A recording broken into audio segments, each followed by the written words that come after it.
नमस्ते भारत। आप सभी लोगों को बहुत ही ताजा अपडेट देनी है परमवीर सिंह, अनिल देशमुख और 100 करोड़ की उगाही वाले केस के बारे में। आप सब लोगों को याद ही होगा, आप लोगों की जानकारी में ये बात तो आई एम श्योर ताजा होगी अभी कि किस प्रकार से जब परमवीर सिंह को सीपी के पद से हटा दिया गया मुंबई से, तो उन्होंने तुरंत उसके बाद एक बहुत बड़ा एलिगेशन लगा दिया अनिल देशमुख, जो सर्विंग होम मिनिस्टर हैं इस वक्त महाराष्ट्र के, उनके ऊपर कि किस प्रकार से अनिल देशमुख अपने पद का गलत इस्तेमाल करके सचिन वाजे, जो अभी एनआईए की गिरफ्त में है, एपीआई हुआ करता था, सीआईयू का डायरेक्ट रिपोर्टिंग करता था परमवीर सिंह को, उसको प्रेशराइज कर रहे थे 100 करोड़ रुपए की उगाही करने के लिए। और इसके लिए उन्होंने सचिन वाजे को 1750 रेस्टोरेंट्स और बार की एक लिस्ट भी दी थी और बोला था कि 40 से 50 करोड़ रुपया इन 1750 से उगाही कर लो और बाकी का तुम मैनेज करो, लेकिन हर महीने 100 करोड़ रुपए हमको ला करके दो। और ये बहुत सीरियस एलिगेशन है और बिल्कुल अगर ये ऐसा हो रहा है तो मैं भी चाहती हूं कि फिर चाहे कोई नेता हो, चाहे कोई आईपीएस ऑफिसर हो, चाहे कोई भी सरकार हो, उसकी पूरी नीचे तक तह तक जांच होनी चाहिए। इसके खिलाफ अर्जी लगाई परमवीर सिंह ने, वो भागे दौड़े भागे पहुंच गए सुप्रीम कोर्ट में, लेकिन सुप्रीम कोर्ट ने उनको बाहर का रास्ता दिखा दिया था और बोला था कि भाई आप हाई कोर्ट चले जाओ, हाई कोर्ट में इस चीज की सुनवाई कर लो। इसके बारे में मैंने पूरा डिटेल्ड वीडियो आप लोगों को पहले बना करके तमाम जानकारियां दी थी। और आज उसी अर्जी पर परमवीर सिंह की अनिल देशमुख के खिलाफ सुनवाई थी।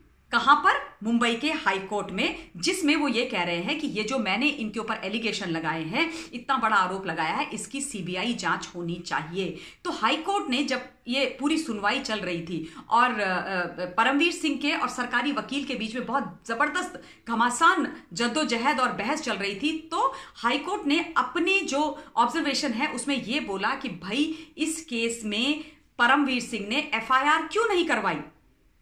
एफआईआर तो करवानी बनती है ना, बिना एफआईआर के कोई हमको समझाए कि हम किस प्रकार से इस केस के ऊपर किसी भी प्रकार का फैसला दे दें। एफआईआर तो होनी बहुत ज्यादा आवश्यक थी। तो इस पर जो क्या कहते हैं, इनके विक्रम ननकानी जो परमवीर सिंह के वकील हैं, उन्होंने बोला कि भाई जो सरकारी हेड है पुलिस के, उन्हीं के खिलाफ ये केस है, तो इस नाते हमने एफआईआर नहीं कराई।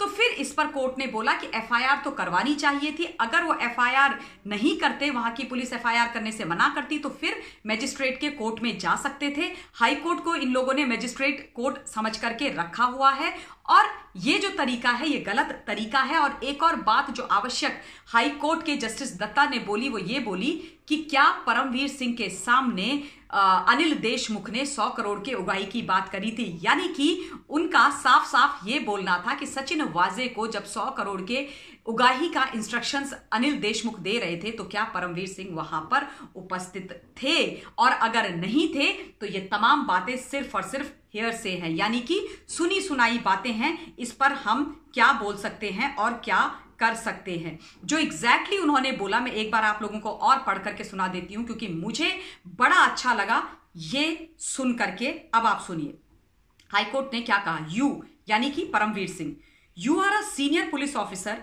You are not a layman, you were duty bound to register a complaint against any wrongdoing. Despite knowing that an offense is being committed by your boss, you remained silent, Chief Justice Dipankar Datta said. अब आप सोचिए कितनी बड़ी बात है, और यही बात मैं लगातार डे वन से बोल रही हूं, जब से परमवीर सिंह को सीपी के पद से हटाया गया और उसके बाद उन्होंने ये 100 करोड़ का आरोप उन पर लगाया। बिल्कुल अनिल देशमुख ने गलत किया है तो उन पर कड़ी से कड़ी कार्रवाई होनी चाहिए। बिल्कुल अगर उन्होंने वो ये कर रहे थे तो कड़ी से कड़ी सजा उनको भी मिलनी चाहिए। जिसने भी किया है इसकी जांच होनी चाहिए, तहकीकात होनी चाहिए, और जो भी गिल्टी है उसको सजा मिलनी चाहिए। लेकिन मैं बार बार यही बात बोलती आई हूं और फिर से बोलूंगी कि परमवीर सिंह जो इतने सीनियर आईपीएस ऑफिसर हैं, टॉप कॉप थे मुंबई के, सीपी थे मुंबई के, उनको पूरा कानून पता है, पूरी एक एक उनको आईपीसी सीआरपीसी रटी हुई होंगी, उनको पूरा संविधान पता है। तो भाई जब एक सीपी के सामने एक होम मिनिस्टर इतना इलीगल काम करने के लिए उसी के एक ऑफिसर को बोल रहा था, तो परमवीर सिंह ने उस वक्त अपना मुंह क्यों नहीं खोला। अनिल देशमुख के खिलाफ एफआईआर क्यों नहीं करी, उसी वक्त इस केस को टेकअप क्यों नहीं करा, उस वक्त ये चिट्ठी उद्धव ठाकरे जी वहां के मुख्यमंत्री को क्यों नहीं लिखी, एंड अबव ऑल इसके ऊपर एक बड़ी सी प्रेस कॉन्फ्रेंस क्यों नहीं करी, जैसे फेक टीआरपी के मामले में उन्होंने प्रेस कॉन्फ्रेंस करी थी। क्या रोक रहा था परमवीर सिंह को, क्यों नहीं करी? आफ्टर ऑल ये बहुत सीरियस मामला है, ये छोटा मोटा मामला नहीं है। एक सीपी कह रहे हैं कि एक गृह मंत्री एक प्रदेश के उगाही का काम करा रहे हैं, यानी कि बहुत ही खतरनाक काम है ये। आप सोचिए, उगाही हो रही है, लोगों से वसूली की जा रही है। अंडरवर्ल्ड दाऊद और जो ये चोर उचक्के लोग होते हैं वो ये काम करते हैं, तो वो काम एक प्रदेश का गृह मंत्री कर रहा था, और वो भी एक दूसरे पुलिस ऑफिसर से करवा रहा था जो एपीआई था सीआईयू का, और डायरेक्ट परमवीर सिंह को रिपोर्ट करता था, यानी कि सीपी को रिपोर्ट करता था। और सीपी को इन सब चीजों की जानकारी थी, इलीगल कृत्यों की, रॉन्ग डूइंग्स की जानकारी थी, और उसके बावजूद सीपी चुपचाप बैठे रहे। तो क्या उन पर भी कार्यवाही नहीं होनी चाहिए? बिल्कुल होनी चाहिए। और वो क्यों उस वक्त चुप बैठे हुए थे? क्यों परमवीर सिंह ने इस विषय पर तभी बात करनी आवश्यक समझी जब उनको मुंबई के सीपी के पद से हटा दिया गया? क्यों उन्होंने ये निर्णय उसके बाद लिया? ये मैं भी बार बार बोल रही हूं, and that's exactly what even the high court said. उन्होंने भी एग्जैक्टली यही बोली है कि भाई आप एक सीनियर पुलिस ऑफिसर हो, आप ड्यूटी बाउंड थे एफआईआर रजिस्टर करने के लिए। जब आपको पता चल रहा था कि इतनी बड़ी गलती हो रही है और इतना बड़ा ऑफेंस कमिट कर रहे हैं आपके बॉस, तो फिर एफआईआर क्यों नहीं करी उस केस में? एफआईआर किसने आपको करने से रोका था? ये चीफ जस्टिस दीपांकर दत्ता ने बोला है। अब आप सोचिए कि ये केस कितना मजेदार है, और ये केस में कितनी सारी चीजें ऐसी हो रही हैं जो हम उम्मीद नहीं कर सकते एक सीनियर आईपीएस ऑफिसर से। हालांकि ये जो 100 करोड़ वाली जो कहानी है और 1750 रेस्टोरेंट्स और बार्स की जो लिस्ट दी गई थी सचिन वाजे को, ये कोई किसी फिल्म की स्टोरी या स्क्रिप्ट नहीं है। ये एक सीपी एक गृह मंत्री के बारे में बोल रहे थे। Once upon a time they were thick pals also, not just the colleagues, not superior और सबॉर्डिनेट वाला रिलेशनशिप खाली नहीं था, बहुत अच्छे दोस्त भी थे। बड़े सारे चीजें ऐसी वहां पर हुई हैं जिनके बारे में इन सब लोगों से एक्चुअली पूछताछ होनी चाहिए।